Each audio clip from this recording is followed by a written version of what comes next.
السلام عليكم ورحمة الله وبركاته مشاهدينا الكرام في كل مكان، واهلا بكم في حلقة جديدة جدا مهمة جدا من حلقات برنامجكم ملعب القاضي اللي دايما بيبذل قصارى جهدي علشان يجيب لكم اهم وابرز الاخبار اللي تخص الكرة وبالتحديد وخصوصا كرة القدم المصرية. هكلمكم في الفيديو ده عن مهاجم الاهلي وانتقاله الى نادي الزمالك. ايه القصة بالظبط؟ هل الكلام ده حقيقي ولا مش حقيقي؟ طب ايه اللي حصل بالظبط او ايه اللي هيحصل بالظبط؟ هنتكلم في كل ديتيلز اللي تخص الموضوع ده. هنتكلم ايضا عن رحيل مصطفى سعد ميسي عن الاهلي، وهنتكلم ايضا عن عودة سعد سمير للنادي الاهلي، وطبعا اللاعب المعار الى نادي فيوتشر اف سي الصاعد حديثا الى الدوري الممتاز، النادي اللي اثبت وجوده بالفعل مع في داخل الدوري المصري. هنتكلم في كل تفاصيل الموضوع ده. قبل اي تفاصيل اشترك في القناه وفعل زر الجرس واعمل لايك للفيديو ده علشان يوصل لكل الناس. ويلا بينا سريعا كده نروح نشوف مين من نجوم النادي الاهلي اللي هينتقل الى نادي الزمالك، او مين من مهاجمين النادي الاهلي هينتقل الى نادي الزمالك.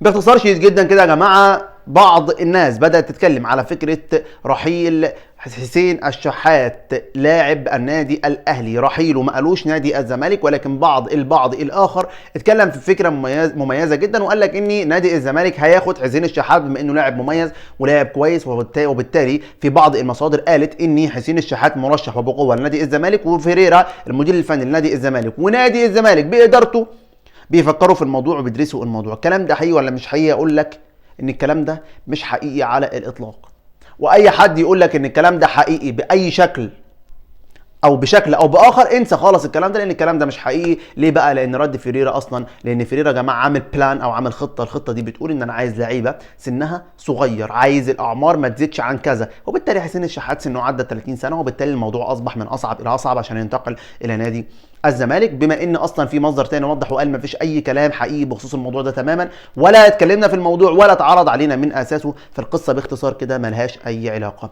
نيجي بقى على طول كده لمصطفى سعد ميسي. هل مصطفى سعد ميسي هيعود لسيراميكا كليوباترا على سبيل الاعاره في شهر 1 او يناير القادم، ولا الكلام ده مش حقيقي؟ اقول لك برضو الكلام ده مش حقيقي، ولكن القصه باختصار اني نادي سيراميكا كليوباترا طلب اللاعب بناء على ان اللاعب مش بيشارك مع مارسيل كولر المدير الفني الحالي للنادي الاهلي. طلب اللاعب وقال له انا عايز اللاعب ده، بما انه ما بيشاركش فخلاص يجي معايا انا ويشارك وهيلعب والكلام ده كله، ولكن ما فيش حاجه حقيقيه. كولر اصلا ما يعرفش مستوى اللاعب، لان اللاعب ولا شارك مع كولر ولا كولر شافه كداخل المستطيل الاخضر ايه ظروفه بالظبط، فما فيش حاجه بخصوص الموضوع ده حقيقيه في الوقت الحالي.